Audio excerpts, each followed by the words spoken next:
कहानी शुरू होती है 1862 से एक गांव से, जहां पर एक नर्स शहर से आई थी। उसको यहाँ गांव की कमेटी ने मिलने बुलाया था और जब ये यहाँ पर आती है तो उसे कमेटी के लोग बताते हैं इस गांव में एक बच्ची है, उसका नाम ऐना है और ऐना ने काफी महीनों से कुछ भी नहीं खाया। उसकी फैमिली का ये कहना है कि वो बगैर खाए पिए जिंदा है। इस बात को 3 से 4 महीने हो चुके हैं, मतलब उसने इतने वक्त से कुछ भी नहीं खाया था। अब कमेटी यहाँ पर ये पता करना चाहती थी कि ऐना खाना खाती है या नहीं, या फिर सच में कोई जादू या चमत्कार है। इसीलिए इन सब बातों के बारे में पता करने के लिए कमेटी ने एक नन और नर्स को यहाँ पर बुलाया था। नन यानी कि सिस्टर को ये पता करना था कि वाकई ये सब गॉड की वजह से है। अब नर्स को एक आदमी ऐना के घर लेकर जाता है। ऐना का घर गांव से दूर अलग सी सुनसान सी जगह पर था, जहाँ पर अक्सर लोग ऐना को देखने आया करते थे। मतलब ये सब के लिए एक हैरान कर देने वाली बात थी कि एक बच्ची जिसने इतने वक्त से कुछ भी नहीं खाया वो बिल्कुल ठीक है।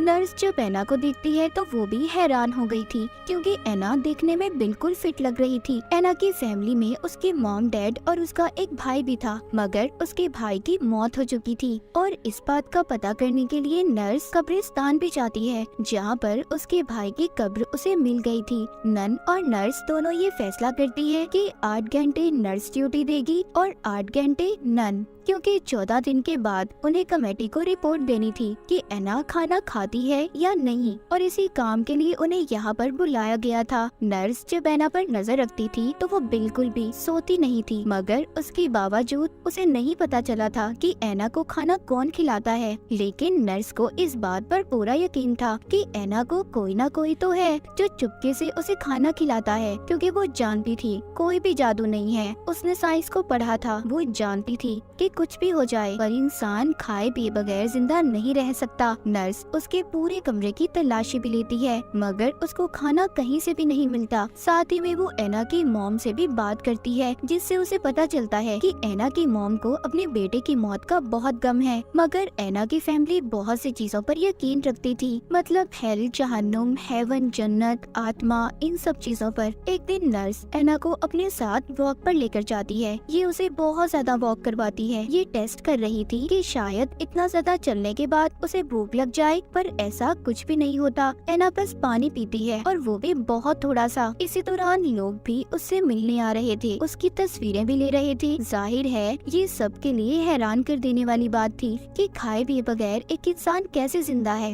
एक दिन नर्स से मिलने एक जर्नलिस्ट आता है, जो यहाँ पर कुछ खबरों को हासिल करने के लिए आया था। इसका नाम विल था, पर उसको नर्स से कुछ खास पता नहीं चलता। इसी बीच नर्स ऐना की चेकिंग भी कर रही थी, मतलब उसे ऐना के अंदर सब कुछ बिल्कुल फिट लग रहा था। नर्स एक दिन सोचती है कि अक्सर ऐना दिन में तो कुछ भी नहीं खाती, पर उसके मॉम डैड अक्सर रात को उससे मिलने आते हैं। वो सोचती है हो सकता है उसके मॉम डैड उसको छुपकर खाना खिलाते हो। अब नर्स ऐना के मॉम डैड से भी कहती है कि 2 हफ्ते तक ऐना से कोई भी नहीं मिल सकता। वो चाहे तो ऐना को दूर से देख सकते हैं, पर कोई भी ऐना के पास नहीं आएगा। ऐना की मॉम को इस बात पर बहुत गुस्सा आ रहा था कि नर्स उनको उनकी बेटी से दूर कर रही है, पर इस बात से नर्स को कोई फर्क नहीं पड़ता। जब नर्स ने ऐना की फैमिली को उससे दूर कर दिया था, तो कुछ दिन बाद नर्स ये नोटिस करती है, देखती है कि ऐना का एक दांत टूट गया है। दांत टूटने की वजह से ऐना को काफी दर्द हो रहा था, पर फिर भी ये बात नर्स उसकी फैमिली को नहीं बताती। बाहर नर्स एक लेडी से मिलती है, उससे विल के बारे में पूछती है, जो अब तक इसके पीछे पड़ा हुआ था और इससे बात करना चाहता था।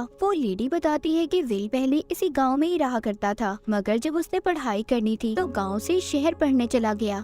लेकिन जब वो इस गांव में नहीं था तो गांव के हालात बहुत ज्यादा खराब हो गए थे, खाने पीने के लिए कुछ भी नहीं था, और उसकी फैमिली की भी इसी वजह से मौत हो गई। पर उसकी फैमिली ने ये फैसला किया था कि वो इस बारे में किसी को भी कुछ नहीं बताएंगे। उन्होंने खुद को अपने ही घर में बंद कर लिया और भूख की वजह से मर गए। ये सब बातें सुनने के बाद नर्स का दिल थोड़ा सा पिघल गया था, इसीलिए वो अब विल से मिलने का फैसला करती है। ये जब विल से मिलती है तो वो बताता है कि अगर मैं ऐना से मिल लूं तो कुछ ना कुछ तो पता जरूर लगा लूंगा कि ऐना को किस तरीके से खाना मिल रहा है, क्योंकि विल को भी यही लगता था कि कोई छुपकर ऐना को खाना दे रहा है। पर ऐना सबसे यही कहती थी कि उसे खाना खाने की जरूरत नहीं है, उसको हेवन जन्नत से खाना मिलता है और वो इसी खाने पर जिंदा है। एक दिन वॉक पर जाने के बहाने नर्स ऐना को विल से मिलवा देती है, पर वो भी ज्यादा कुछ पता नहीं लगा पाया था। अब आहिस्ता आहिस्ता नर्स ये देखती है कि एना की तबीयत खराब होने लगी थी। नर्स डॉक्टर को भी यहाँ पर बुलाती है, जो यहाँ की कमेटी का ही डॉक्टर था। वो नर्स से कहता है कि तुम्हें ज्यादा गहराई में जाने की जरूरत नहीं है, तुम्हें सिर्फ यहाँ पर ये पता करने के लिए बुलाया गया है कि एना खाना खाती है या नहीं, और तुमने किसी बात के बारे में कुछ पता नहीं करना। और डॉक्टर उसकी कोई मदद नहीं करता। अब इस बात पर नर्स को बहुत गुस्सा आता है। उधर एना की हालत बहुत ज्यादा खराब हो रही थी।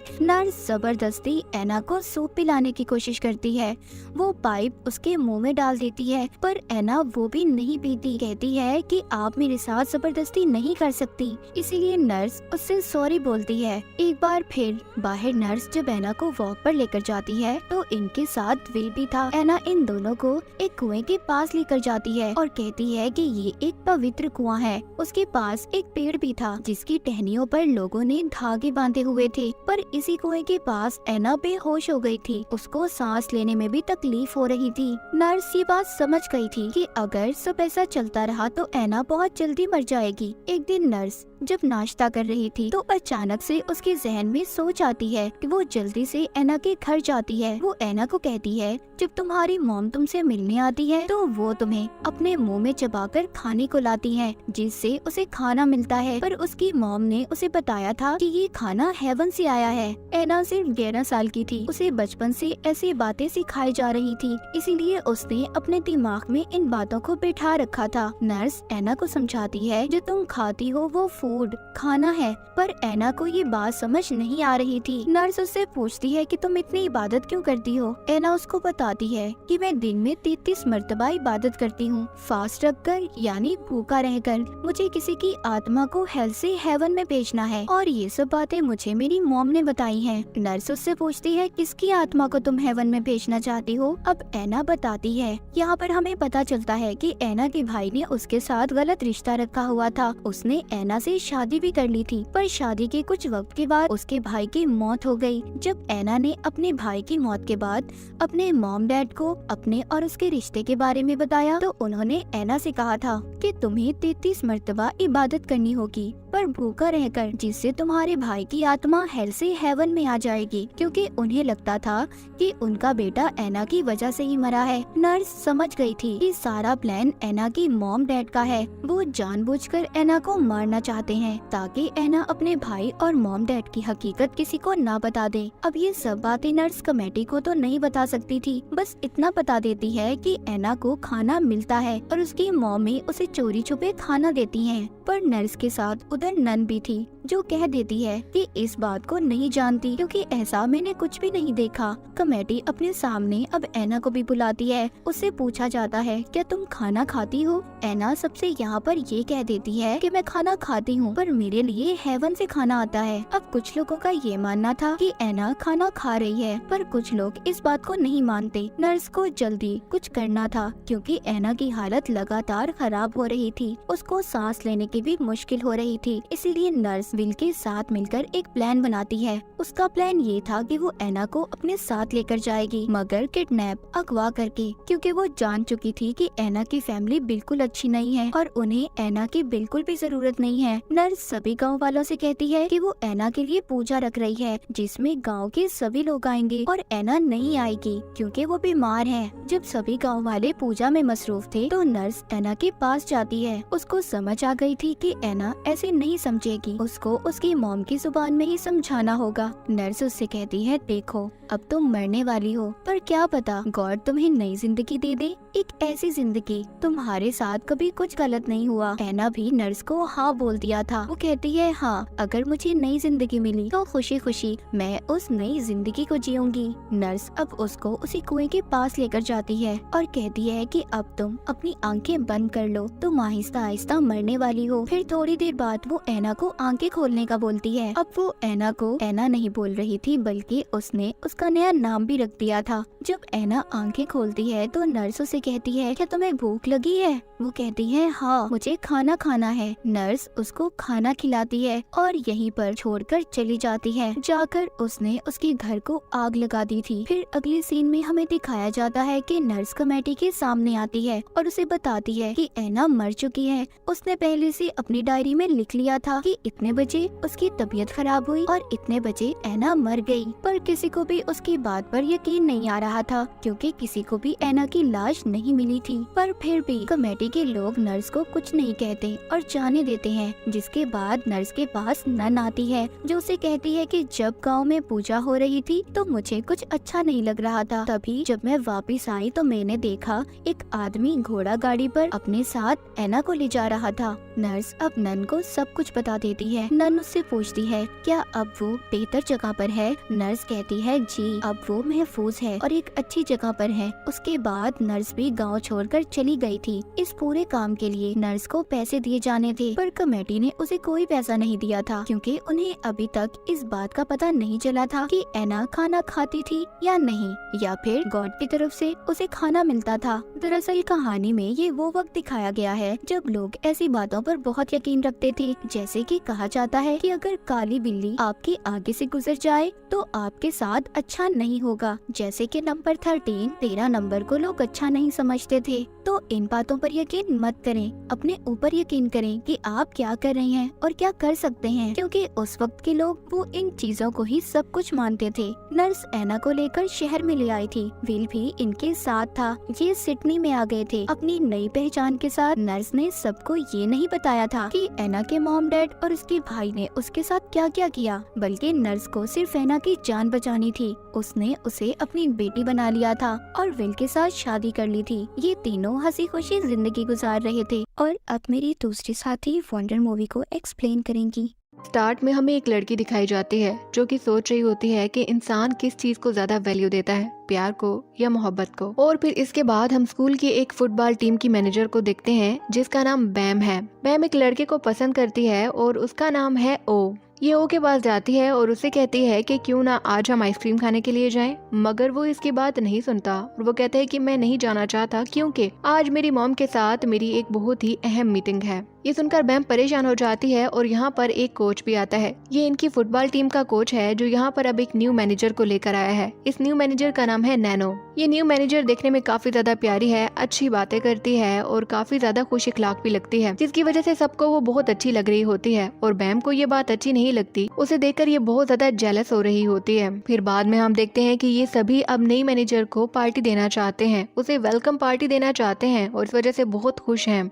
नई मैनेजर नैनो भी मान जाती है और वही लड़का ओ जो कि पहले कह रहा होता है कि मुझे अपनी मॉम से बात करने के लिए जाना है, अब वो पार्टी में आने के लिए बिल्कुल तैयार था। और ये बात अब बैम को अच्छी नहीं लगती। आहिस्ता आहिस्ता इसकी नफरत नैनो के लिए बढ़ती जा रही है। अब क्योंकि ये तो पुरानी मैनेजर थी और नई मैनेजर से ये बहुत सारे काम करवाती है, खुद बैठी रहती है और उसे हर काम करवाती है और वो बेचारी भी लगी रहती है। और जब ओ ये बात देखता है तो वो आकर उस लड़की नैनो से कहता है कि मैं तुम्हारी मदद करूंगा और साथ ही में बैम से भी कहता है कि तुम इसी से सारे काम करवा रही हो, खुद तो कोई काम कर नहीं रही हो। अब यहाँ पर बैम को और भी ज्यादा गुस्सा आ जाता है। इसके दिल में अब नैनो के लिए नफरत बन गई थी। और फिर जब ये बाथरूम जाती है तो ये बाथरूम की दीवार पर अपनी ये विश लिखती है कि काश उसके फेस से स्मेल आने लगे, यानी नैनो के फेस से। बाद में नैनो बैम से मिलने के लिए आती है और तब वो देखती है कि किस तरह से नैनो ने दीवार पे लिखा हुआ है कि उसके फेस से स्मेल आए। अब हालांकि नैनो ने ये देखा तो उसे तो परेशान होना चाहिए था, मगर वो परेशान नहीं होती बल्कि वो स्माइल करने लगती है और उसकी स्माइल देखने में काफी डरावनी थी। फिर रात को बैम अपनी डायरी पे लिख रही होती है कि आज किस तरह से वो एक नई लड़की से मिली और अब उसे वो लड़की बिल्कुल भी अच्छी नहीं लगती। और बहुत अच्छा हुआ कि उस लड़की ने देख लिया कि मैंने वॉल पे उसके लिए क्या लिखा था। अगले दिन बैम जब नैनो के पास से गुजरती है तो इसे बहुत ज्यादा स्मेल आने लगती है। इसे समझ नहीं आ रहा था कि ये स्मेल कहाँ से आ रही है। ये सोचती है कि शायद ये स्मेल शर्ट से आ रही है। फिर बाद में यहाँ पर ओ भी आ जाता है और एकदम से बैम ऐसे बिहेव करती है जैसे कि ये तो नैनो की हेल्प कर रही है, उसके साथ काम करने लगती है, यानी कि ये दिखाती है कि ये बहुत अच्छी लड़की है। और फिर बाद में उन शर्ट्स को धो भी दिया जाता है और तब बैम को पता चलता है कि असल में ये स्मेल नैनो ही से आ रही है, क्योंकि शर्ट्स तो धुल गई हैं। बाकी लड़कों को भी लग रहा था कि ये स्मेल बैम से आ रही होगी, मगर फिर बाद में उन्हें पता चलता है कि ये स्मेल तो नैनो ही के फेस से आ रही है। और नैनो को खुद भी समझ नहीं आ रहा था कि उसके फेस से इतनी स्मेल क्यों आ रही है।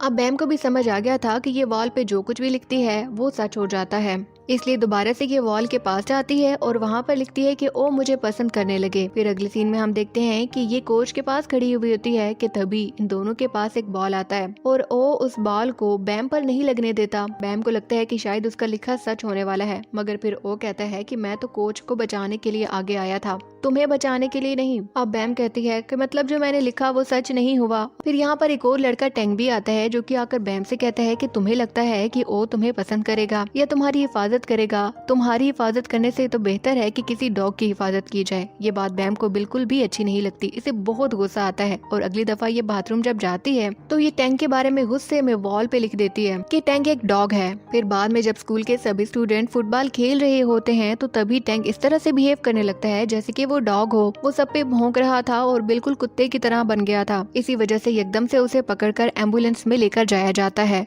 क्योंकि उसकी हालत बहुत खराब थी। इधर बैम को ये बात समझ आ गई थी कि वॉल के ऊपर अगर ये किसी की नफरत में कुछ लिखती है तो वो सच हो जाएगा और अगर ये किसी से मोहब्बत में कुछ लिखती है तो वो सच नहीं होगा। अब अपनी इसी बात को प्रूव करने के लिए ये इस बात का टेस्ट लेती है, यानी कि जब नैनो इसके सामने बैठी हुई होती है तो ये टेबल पर लिखती है कि नैनो एक डॉग है। इसको लगता है कि नैनो डॉग की तरह एक्ट करना स्टार्ट कर देगी, मगर ऐसा कुछ भी नहीं होता। यानी कि अगर ये चाहती है कि नैनो भी डॉग की तरह सब कुछ करे तो इसके लिए इसे बाथरूम की उसी वॉल पे लिखना होगा। उसी वॉल में वो मैजिक है, इसलिए ये बाथरूम जाती है और उस वॉल पे लिखने ही वाली होती है कि तभी इसे बाहर से आवाजें आती है। ये देखती है कि कुछ लड़कियां एक लड़की को बुली कर रही हैं, वो उसे बहुत ज्यादा तंग कर रही हैं और वो लड़की काफी परेशान है। अब ये बैम उसकी मदद करना चाहती थी, इसलिए ये बाथरूम से बाहर आती है और फिर उस लड़की से कहती है कि कभी कभी किसी को तकलीफ पहुंचाने के लिए या किसी की नफरत में हम वॉल पे कुछ लिखें तो वो सच भी हो जाता है। उस लड़की को इसकी बातों का यकीन नहीं आता और वो वहाँ से चली जाती है। फिर बाद में हम देखते हैं कि नैनो जिसमें से स्मेल आ रही थी उसमें से स्मेल आना खत्म हो जाती है और वही लड़का जो कि डॉग की तरह बिहेव कर रहा था टैंग, वो भी बिल्कुल ठीक हो जाता है। बैम ये देखकर हैरान हो जाती है और ये फौरन से भागकर बाथरूम की तरफ जाती है। वहाँ जाकर ये देखती है कि मेड बाथरूम को साफ कर रही थी और उसने वॉल पर से इसकी लिखी हुई बातें मिटा दी थी। ये उसे कहती है कि तुमने ये क्यों मिटाई, इसे यही लिखा रहने दो, मगर वो कहती है कि यही मेरा काम है और मैं जरूर करूंगी और अगर तुम मुझे तंग करोगी तो मैं तुम्हारी शिकायत जाकर प्रिंसिपल को लगाऊंगी। अब क्योंकि बैम ने उसके साथ बदतमीजी की हुई है तो इसलिए उस मेड को बहुत गुस्सा आता है और वो कोच को जाकर इसके बारे में बता देती है कि किस तरह से इसने उसे बदतमीजी की और उसे सफाई का काम भी नहीं करने दिया। ये बात सुनकर कोच को भी गुस्सा आता है। वो बैम को बुलाता है और कहता है कि इनसे माफी मांगो। बैम कहती है कि मैं इनसे माफी नहीं मांगूंगी। वो यहाँ से चली जाती है और सीधा बाथरूम में जाती है और कुछ ऐसा लिखती है कि कुछ देर बाद ये खुद भी परेशान हो जाती है क्योंकि ये देखती है कि इसने जिस मेड के बारे में लिखा था उसने अपने आप को मार दिया। इसके बाद इसके पास वो लड़की भी आती है जिसे कि बुली किया जा रहा था और वो अब इसकी बातों का यकीन कर रही थी। बाद में हम देखते हैं कि नैनो रो रही होती है और रो कर बैम से पूछ रही होती है कि मेड ने अपने आप को क्यों मार दिया, वो तो काफी अच्छी इंसान थी। नैनो की बातें सुनकर अब बैम को भी बुरा लग रहा था। इसे अपनी गलती का एहसास हो गया था। इसने वॉल पे खुद लिखा था कि वो मेड अपने आप को खुद ही मार दे अपना गला दबाकर, और अब क्योंकि इसे अपनी गलती का एहसास हुआ था ये फौरन से बाथरूम जाती है और वहाँ जाकर अपने लिखे हुए अल्फाज मिटाने लगती है। उन्हें मिटाकर जैसे ही ये बाहर आती है तो ये कुछ लड़कियों से सुनती है जो कि बातें कर रही थी कि वो मेड जो कि मर गई थी वो एकदम से जिंदा हो गई है और बिल्कुल ठीक है, ऐसे जैसे उसे तो कुछ हुआ ही नहीं था। फिर बाद में बैम नैनो को देखती है और ओ को देखती है जो कि दोनों एक साथ बैठे हुए होते हैं और काफी अच्छे दोस्त बन गए हैं। ये फिर जेलस हो जाती है और वही नैनो जो कि खुश होकर बातें कर रही थी एकदम से अपने मुंह को छुपाकर भागने लगती है। उसके फेस पर बहुत सारे पिंपल बन चुके थे और समझ आ रहा था कि वो सिर्फ और सिर्फ बैम ही की वजह से बने हैं। इसी ने उस वॉल पे उसके बारे में ये लिखा होगा और इसे अपनी गलतियों का बिल्कुल भी एहसास नहीं है। फिर आधी रात को बैम जागती है तो देखती है उसके सामने वो मेड और नैनो बैठी हुई होती है और नैनो बार बार इसे पूछ रही होती है कि तुमने मेड को मारने वाली बात क्यों लिखी, तुमने उसके साथ ऐसा क्यों किया। वो बार बार इससे पूछ रही होती है और तभी बैम की आंखें खुल जाती हैं और ये सब इसका ख्वाब था। नैनो और वो मेड इसके सामने अभी मौजूद नहीं थी। अगले दिन जब सभी स्टूडेंट क्लास में पढ़े होते हैं तो एक लड़की पढ़ते हुए उठती है और विंडो से छलांग लगाकर अपने आप को मार देती है। बैम ये देखकर हैरान हो जाती है और फौरन से बाथरूम की तरफ भाग कर जाती है क्योंकि उसने तो ऐसा कुछ भी नहीं लिखा था और वहाँ पर किसी और लड़की ने उस लड़की के मरने के बारे में लिखा हुआ था और वो कोई और नहीं बल्कि वही लड़की थी जिसे कि बुली किया जा रहा था और जिसे बैम ने उस वॉल के मैजिक के बारे में बताया था। और फिर इसके बाद आहिस्ता आहिस्ता सारे स्टूडेंट उस बाथरूम में जाते हैं और कुछ न कुछ लिख के आते हैं और पूरे स्कूल की सिचुएशन सिचुएशन कंट्रोल के बाहर हो जाती है। यहाँ तक कि स्कूल के प्रिंसिपल को भी मार दिया जाता है। पूरे स्कूल में ये इन्फॉर्मेशन फैल चुकी थी और हर कोई उस वाल का गलत इस्तेमाल कर रहा था। बाद में बैम को पता चलता है कि ये इन्फॉर्मेशन उसी लड़की ने फैलाई है जिसे कि इसने उस बारे में बताया था। बैम उस लड़की के पास जाती है और उससे कहती है कि मैंने तुम्हें ये बात बताई थी और तुमने सब लोगों को बता दी, और इससे जानती हो कि कितना नुकसान हो रहा है, कितने लोगों की जानें जा रही हैं। इस पर वो लड़की कहती है कि मैंने जो किया अच्छा किया, जो कोई गलत काम करेगा उसे उसकी सजा तो मिलनी चाहिए। फिर बैम बाथरूम में जाती है और वहां जाकर देखती है कि बहुत सारी बातें लिखी हुई हैं। हर कोई कुछ न कुछ लिखने के लिए आ रहा है और उनमें से एक लाइन तो ओ के लिए भी लिखी हुई थी। ये देखकर ये परेशान हो जाती है और फौरन से ओ के पास जाकर उसे कहती है कि खेलना बंद करो और घर चले जाओ, तुम यहाँ पर अभी सेफ नहीं हो। मगर वो इसकी बात नहीं सुनता। ये बार बार उसे मनाने की कोशिश करती है और इसी सब में उसको गिरा देती है। और जब वो गिरता है और जख्मी हो जाता है, मगर तभी बैम को वहाँ पर एक पेन मिलता है।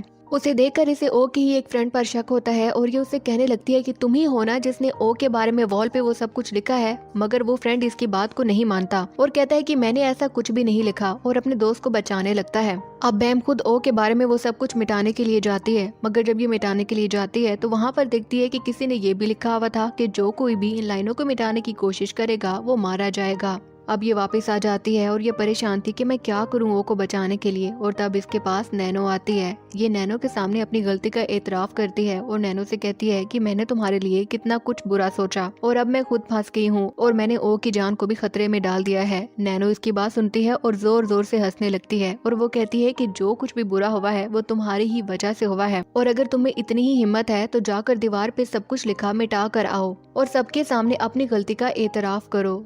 इस पर बैम कहती है कि मैं ये सब कुछ कर सकती हूँ। वो भागकर बाथरूम की तरफ जाती है, मगर पीछे से नैनो जोर जोर से सबको ये बता देती है कि बैम बाथरूम में सब कुछ लिखा हुआ जो भी है उसे मिटाने के लिए जा रही है। और फिर हम देखते हैं कि स्कूल के वही स्टूडेंट जिन्होंने वो सब कुछ लिखा हुआ था वो बैम के पीछे बाथरूम जाते हैं। अब बैम बाथरूम में होती है और उन सब लफ्जों को मिटाने की कोशिश कर रही होती है, जबकि बाकी सभी स्टूडेंट बाहर से दरवाजे को खटखटा रहे होते हैं। वो बहुत शोर मचा रहे होते हैं। बैम उनसे तंग आकर दीवार पे कुछ लिखती है और इसके बाद दरवाजा खोलती है तो बाहर कोई भी नहीं था। यहाँ तक कि पूरे स्कूल में उसे कोई भी नजर नहीं आ रहा था सिवाय नैनो के। ये खुद भी बहुत ज्यादा परेशान हो गई थी और इसके बाद आहिस्ता आहिस्ता चलते चलते ये अपने घर जाती है। और घर में जाकर जब ये मिरर में अपने आप को देखती है, यानी कि शीशे में देखती है, तो इसे पता चलता है कि वो सभी लोग नहीं बल्कि ये खुद भी इस दुनिया से गायब हो चुकी है, क्योंकि इसने वॉल पे यही लिखा था कि ये सब लोग गायब हो जाएं, और उसमें ये खुद भी शामिल थी। और ऐसे दूसरों का बुरा सोचते सोचते इसने अपने साथ भी बुरा कर दिया और एंड इतना ज्यादा बुरा हुआ कि अब ये अपनी गलती को ठीक भी नहीं कर सकती। और इसी सीन के साथ ये एपिसोड एंड हो जाती है।